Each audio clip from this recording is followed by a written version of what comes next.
Happy Thanksgiving, everyone. Today I'm grateful for family and the ability to see my family, even though we're all stuck in California.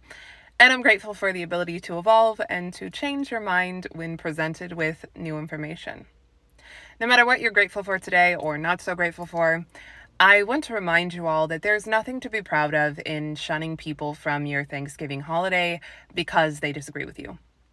If you're not breaking bread today with anyone who disagrees with you because you don't know anyone who disagrees with you, well, then you might need to look at that. It might be time to get out of your little bubble.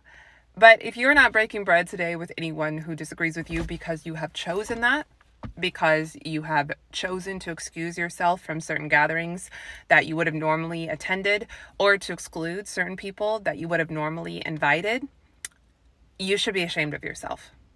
I used to be a Democrat. I voted for Hillary Clinton, and there are two people in my immediate family who agree with me.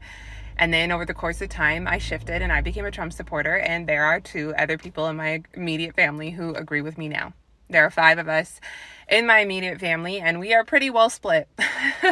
There are more of us now because people have gotten married and had children and have girlfriends and boyfriends, but in my immediate family, because I've not started my own family yet, there are 5 of us and we are split. When COVID came down, we were split in how we should respond to COVID. And it's not always comfortable. It's not always easy, but we figure it out because we are family. Because family matters more. Politics shouldn't come in between family. It shouldn't come in between friends. When you're on your deathbed, you won't be sitting there thinking, thank God I shunned my mother after she voted for Donald Trump. That's not what you'll be sitting there thinking. I don't understand the people in my immediate family who vote Democrat, but I love them. I don't love them any less. And I kind of get it because I used to think that way. So I know they're not coming from a place of evil. And the people who you love who voted for Donald Trump, they're not coming from a place of evil either, which you should know because you know them and you like them and you love them and you know their heart. And their vote shouldn't change that. Their vote doesn't change their character. Their vote doesn't change the history that you have with them. Their vote shouldn't change the amount that you love them. And their vote didn't hurt you personally. The way that someone votes does not harm you personally. You're going to be fine during Donald Trump's presidency. You are going to be fine. And if indeed you really believe that Donald Trump is some type of grave evil and that anyone who supports him has been bamboozled by some type of grave evil, well, first of all, you're wrong. Okay, you're wrong.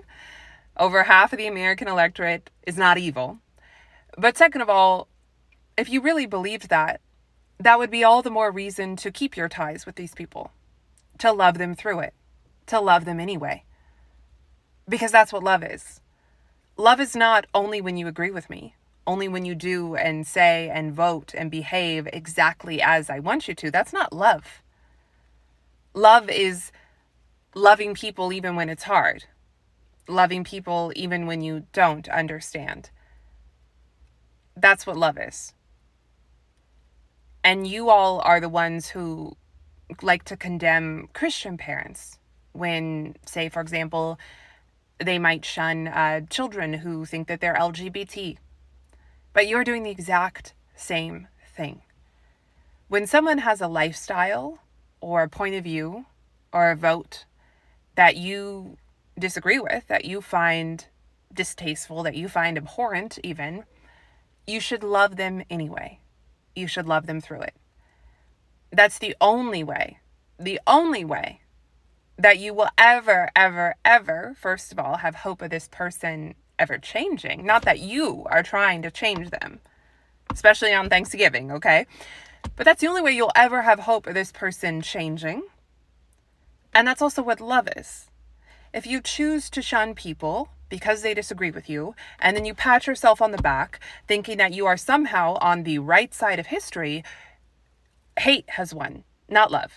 And you were part of that victory. Because you're not behaving in love. You're not showing up in love. So how could you possibly think that you're on the right side of history? If you believe that your family and your friends who voted a certain way have been taken in by evil, that is all the more reason to cling even tighter to them on Thanksgiving, throughout the holiday season, and every single day.